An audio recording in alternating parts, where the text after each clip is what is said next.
Assalamualaikum warahmatullahi wabarakatuh. Oke teman-teman, Salam tani. hari ini saya sedang bersama dengan Ketua Kelompok Tani Hijau Lestari, Pak Mustafa. Siap.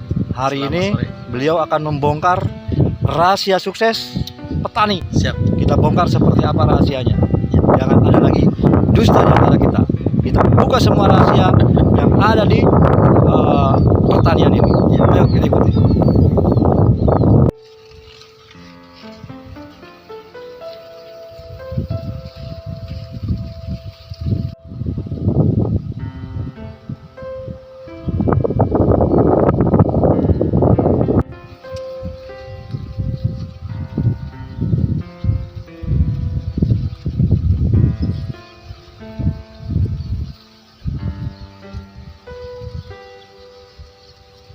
Area pertanian kita di area Palawija pertanian hijau lestari Nusa Jambul.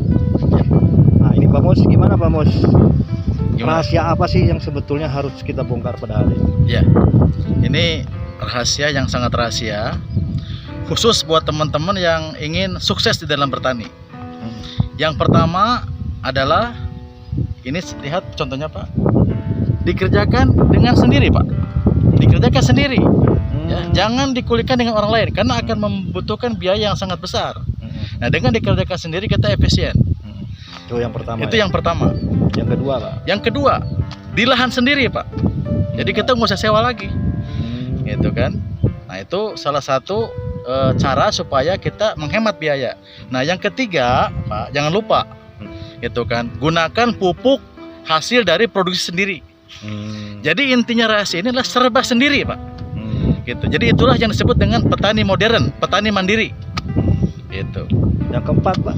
Yang keempat, Hasil panen. hasil panennya nanti usahakan itu dipasarkan sendiri. Kalau emang nggak laku, dimakan sendiri. Itu bagus Pak. Gitu. Ya, itu salah satu sukses daripada rahasia pertanian kita ke depan. Oke Pak. Ya. Kita lihat Pak. Lanjut. Silakan. Pak, Serba sendiri. bentar Pak. Wajar dulu Pak. Ya, Nah, Bapak kan petani di sini. Ini benar Pak lahannya milik sendiri Pak. iya betul. Bapak ngerjakan sendiri macul. Betul. Alhamdulillah luar biasa Pak. Pupuk bikin sendiri Pak. Iya. Dari kotoran kambing itu ya. Hewan. Terus nanti kalau mie panen dijual sendiri juga. Iya. Terus orang lain jadi apa nanti? Ya orang lain jadi penonton aja. Oke.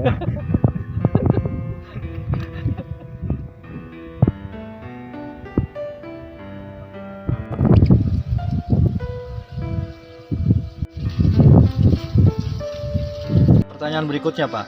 Ya. Ini pada saat sekarang ini banyak teman-teman juga yang ingin terjun langsung ke bidang pertanian, Ya. tapi terkendala dengan pengetahuan, lahan, terus permodalan seperti itu. Ya. Ada nggak Pak kiat-kiat khusus kalau misalkan kalau tanpa modal tidak mungkin lah, tapi dengan modal minim kita bisa bertani Pak? Seperti apa? Harus bisa Pak. Bahkan pertanian ini kalau kita paham konsepnya itu sebetulnya bisa nol biaya, terutama biaya dari pemupukan. Ya, yang selama ini menjadi kendala gitu kan. Taruhlah kalau pembibitan kita beli, gitu kan. Belilah kalau bibit kita beli. Benih ya Pak?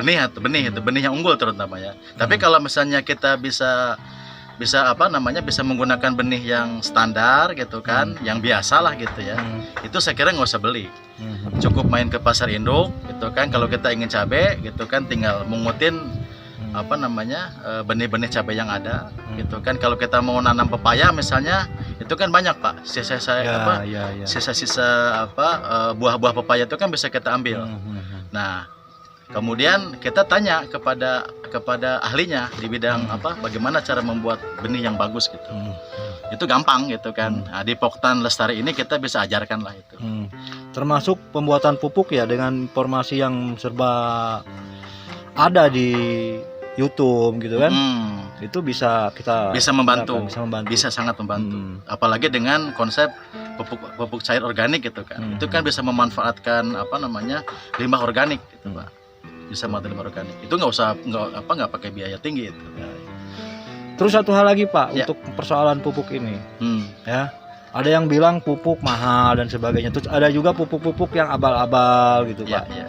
Nah, bagaimana kita bisa menjelaskan ke teman-teman yang mau bertani ini untuk cara khusus untuk memilih pupuk yang memang dibutuhkan oleh tanaman kita, Pak? Ya, jadi gini. Jadi pupuk ini ada dua, ya, ada pupuk organik, ada anorganik. Nah, kalau pupuk organik, saya kira teman-teman bisa menggunakan pupuk dari kotoran hewan, baik itu kambing, mau ayam, kemudian sapi gitu kan, atau menggunakan kompos dari bekas-bekas sisa sampah gitu kan. Nah, ini kan bisa diambil di sekitar rumah kita. Nah, kalau menggunakan pupuk organik gitu kan, itu efisien, efektif gitu kan, dan tidak akan ada yang namanya mahal, apalagi biaya tinggi gitu kan. Dan penerapannya pun sangat mudah. Artinya dosis berapapun untuk pupuk organik itu nggak ada masalah, gitu kan. Asal ya mau banyak ataupun sedikit itu akan berdampak, gitu kan. Beda dengan pupuk anorganik, Pak. Selain tadi yang banyak yang abal-abal, harganya juga mahal, gitu kan. Apalagi sekarang pupuk subsidi dicabut kan begitu. Nah itu dampak dari itu, Pak. Dicabut yang subsidi, gitu kan, sehingga muncul pembuat pupuk anorganik, gitu kan, yang abal-abal tadi gitu. Nah, daripada kita menggunakan yang abal-abal, mending kita menggunakan pupuk organik aja. Itu saran saya seperti itu. Itu dijamin deh, istilahnya kualitasnya bagus. Oke. Gitu kan. Boleh bertanya satu lagi, Pak? Siap. Nih, Bapak kan di sini sebagai pelaku bisnis usaha pertanian ya, Pak ya? Saya ingin tahu, Pak, komoditi tanaman pertanian apa yang sekiranya bisa diandalkan untuk ke depan ini, Pak? Terutama untuk pemula, Pak. Untuk pemula saya kira kita nggak usah yang ini ya, nggak usah yang bertanam yang ribet-ribet dulu gitu. Kalau saran saya untuk pemula, ya istilah orang kita, yang bisa ditanam gitu kan, sekali nancap gitu kan, itu nggak usah ada pemeliharaan terlalu sulit. Pilihannya satu, nanam pisang, Pak. Nanam pisang. Yang kedua, nanam pepaya tuh. Nah itu saya kira komoditas yang bagus ya, dan mudah, dan bagi pemula sangat cocok itu. Kalau nanam yang kayak cabai, kemudian cabai rawit ataupun cabai biasa, itu butuh perawatan yang sangat ini. Kita butuh sedikit pelatihan lah tentang itu. Baru bisa profesional. Iya. Bisa bagus hasilnya. Nah, untuk pisang, Pak, saya tertarik ini pisang, Iya. Pak. Karena saya juga nanam pisang, Pak. Ini ada permintaan pisang itu katanya daunnya juga bermanfaat, Pak. Harganya malah lebih mahal dari buah pisang. Iya. Seperti apa, Pak? Mungkin lebih tahu, Pak. Seperti Ya. apa sih sebetulnya potensi pasar daun pisang ini, Pak?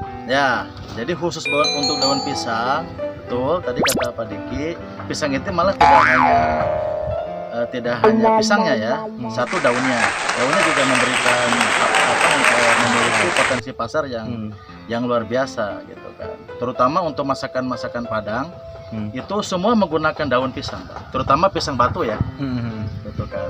Nah ini harganya cukup bagus gitu. Berapa, Pak? Itu bisa per kilonya itu bisa sekitar antara 14.000 15.000, Pak. Atau per ikat lah ya. Per ikat itu rata-rata kurang lebih sekitar 5 tandan itu harganya bisa 7 sampai 8.000. 5 bonggol ya, Pak. 5 bonggol itu 10 lembar ya. Iya. 10 sampai 20. Gitu kan. Kalau pisang kan sekarang tahu sendiri kan. Lagi harga sekarang di angka 3.000, 3.500 itu udah sangat tinggi gitu.